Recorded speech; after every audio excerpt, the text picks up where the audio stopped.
evidence of fraud is so overwhelming, starting right here in Arizona, where your Republican state senators had the courage, the great courage. Whether you love me or hate me, you gotta vote for me.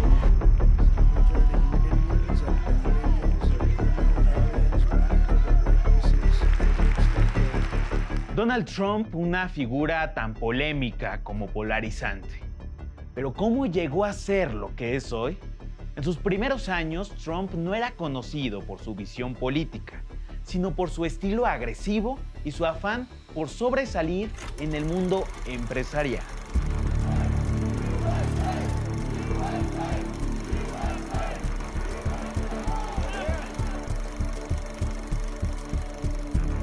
Fred Trump, el padre de Donald, construyó su fortuna mediante el desarrollo de viviendas para familias de clase media. Sin embargo, su imperio fue marcado por la controversia, desde aprovechar fondos gubernamentales hasta enfrentarse a acusaciones de discriminación racial. Fue en ese ambiente que Donald Trump creció, rodeado de una política empresarial que muchos consideran cuestionable. En 1970, Fred Trump fue acusado de discriminación racial por impedir que afroamericanos y puertorriqueños alquilaran sus propiedades.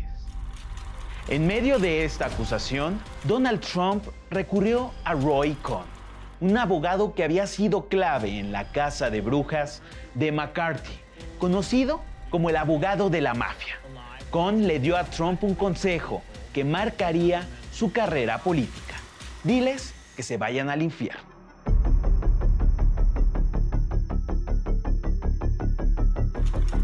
Por consejo de Roy Cohn, los Trump contrademandaron al Departamento de Justicia.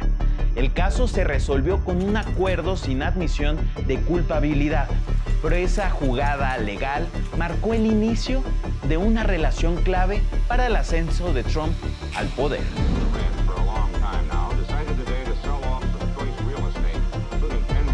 Durante la década de 1950, Cohn lideró lo que se conoció como el Terror Lila, una persecución contra homosexuales en el gobierno de los Estados Unidos a quienes consideraban susceptibles al chantaje comunista. Este periodo se enmarcó dentro de la paranoia anticomunista de la Guerra Fría. Cohn no solo se distinguió por sus tácticas políticas, sino también por su rol en el caso de los esposos Ethel y Julius Rosenberg, quienes fueron ejecutados por espionaje en un juicio lleno de irregularidades. Cohn utilizó pruebas ilícitas para obtener su condena. Las enseñanzas de Cohn a Trump fueron claras: atacar, contraatacar y nunca disculparse. Un lema que Trump aplicaría durante su carrera política. Para Donald Trump, Roy Cohn fue su inspirador y protector, aunque la relación entre ambos tomaría un giro sombrío en los últimos años del abogado conservador. Cohn ya padecía los efectos de HTLV-3, un retrovirus causante del SIDA. En sus últimos años, Cohn vivió con resentimiento y tristeza, sintiendo la distancia que se había generado entre él y su discípulo, Donald Trump. Cohn murió víctima de la epidemia del VIH y del estigma que él mismo alimentó contra otros. I feel great. Con la ayuda de Roy Cohn y sus influencias, Trump logró saltar de Queens a Manhattan, aprovechando la crisis económica que arrastraba a la ciudad hacia la decadencia. En los años 70, Trump propuso un acuerdo con la alcaldía para renovar el Hotel Commodore, obteniendo una exención de impuestos por 40 años. Personajes como Newt Gingrich comenzaron a analizar el fenómeno Trump. En su libro Entendiendo a Trump, Gingrich sugiere que las inspiraciones tempranas en la vida de Trump, junto con su forma de hacer negocios y relaciones públicas, formaron lo que él describe como un estilo propio para gobernar.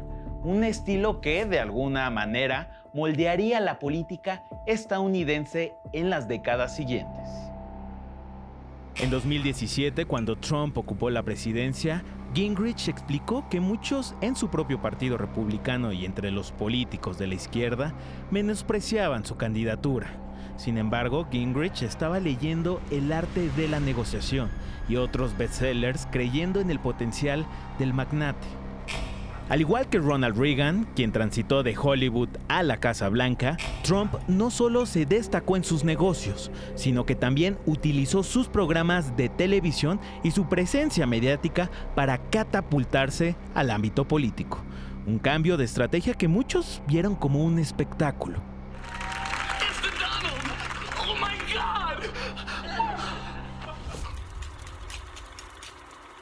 Según Gingrich, esta estrategia tenía un objetivo claro. Trump debía mostrarse como Reagan y no como Barry Goldwater, un político ultraderechista que perdió la campaña de 1964 porque sus posturas fueron vistas como extremas. La clave era encontrar un equilibrio, un Trump que apelara a los conservadores sin ser visto como un extremista. Newt Gingrich jugó un papel fundamental en la conexión con el electorado diverso de los Estados Unidos. Aunque fiel a las posturas antiinmigrantes de su partido, Gingrich consideraba que los hispanos, como grupo demográfico, compartían un sistema de valores que podía alinearse con los ideales republicanos. Este enfoque en el voto latino fue crucial en la estrategia de Trump. A pesar de su discurso antimigrante, su campaña logró captar la atención de los migrantes residentes, un bloque de más de 30 millones de potenciales votantes. El regreso de Donald Trump a la Casa Blanca en 2025 ha sido un acontecimiento que ha generado gran incertidumbre en el mundo. Su retorno no solo afecta a los Estados Unidos, sino que también tiene implicaciones globales. Aunque Trump conserva algunos elementos de la derecha tradicional estadounidense, no sigue los patrones estructurales e históricos que han definido a esta corriente política en el pasado. Este giro hacia una nueva ultraderecha es lo que más preocupa a analistas y observadores internacionales. Una ultraderecha marcada por contradicciones internas, pero alimentada por grupos racistas, xenófobos y conspiracionistas.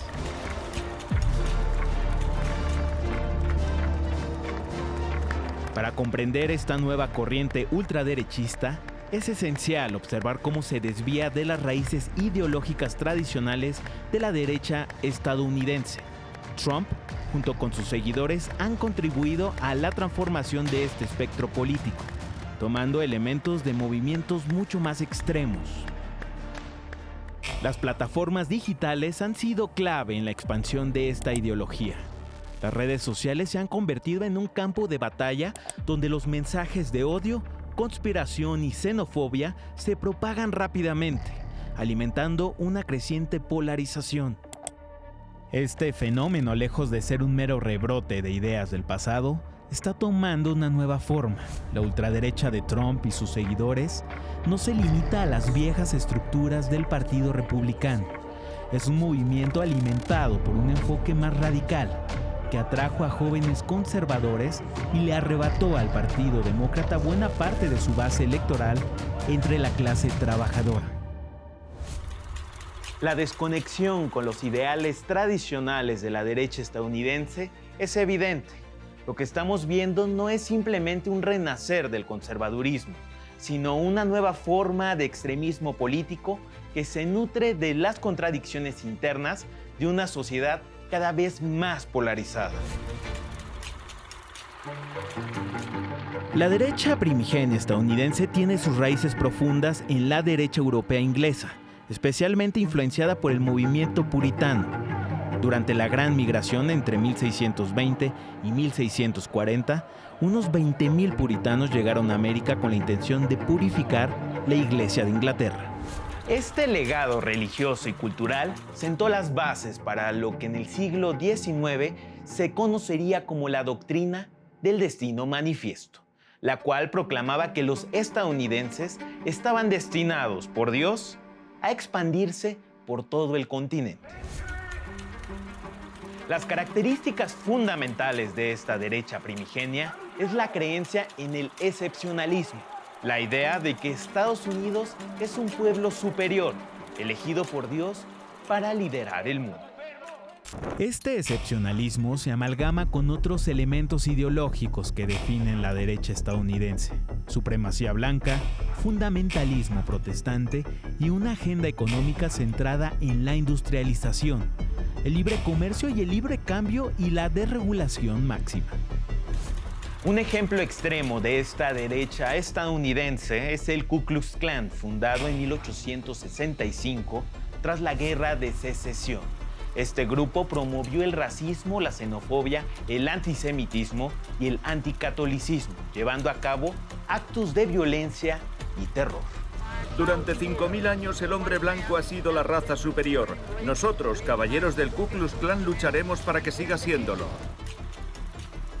Por la crueldad de sus actos, el Ku Klux Klan permaneció al margen del escenario político. Sin embargo, un ex líder de la organización, David Duke, logró entrar a la Cámara de Representantes de Luisiana en 1989, demostrando que a pesar de su extremismo, aún había una corriente de apoyo para estas ideas.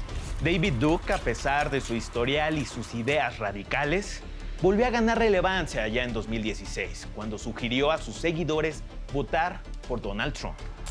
La ultraderecha suele ascender en momentos de crisis políticas, sociales y económicas.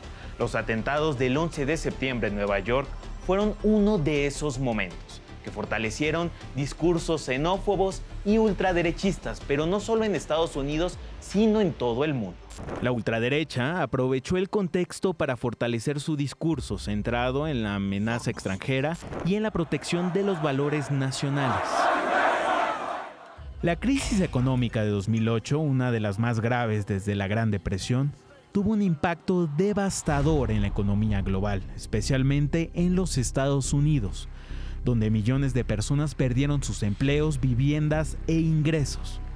El colapso del sistema financiero, la quiebra de grandes instituciones bancarias y la recesión subsecuente aumentaron el descontento social y la desconfianza en las élites políticas y económicas. Este descontento fue aprovechado por los movimientos ultraderechistas que comenzaron a ganar fuerza al presentar soluciones simplistas y populistas.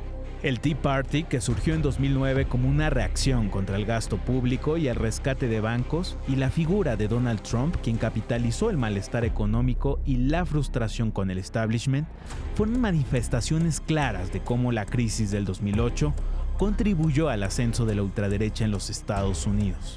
The blood-soaked streets of our once great cities are cesspools of violent crimes. Now we are a nation in decline. We are a failing nation. El lema Make America Great Again, rescatado por Donald Trump en 2016, tiene sus orígenes en la campaña presidencial de Ronald Reagan en 1980. Reagan lo utilizó para inspirar esperanza durante una crisis económica, en un contexto marcado por la pérdida de confianza generada por la guerra de Vietnam y el escándalo de Watergate. El lema fue acompañado de políticas proteccionistas, discursos antiinmigrantes y una retórica que reflejaba los temores de muchos estadounidenses, preocupados por la pérdida de empleos, la creciente inmigración y la desaceleración económica. MAGA no solo fue un eslogan, sino una estrategia calculada para construir una base política trumpista, basada en los valores de una nueva ultraderecha. A pesar de las críticas, Trump se alzó con la victoria en el colegio electoral. En las elecciones de 2016, Hillary Clinton ganó el voto popular por una diferencia de 2.8 millones de votos, pero Donald Trump obtuvo 304 votos del colegio electoral, lo que le permitió ganar la presidencia. Esta fue la quinta vez en la historia de Estados Unidos que un presidente ganó el poder sin obtener la mayoría del voto ciudadano.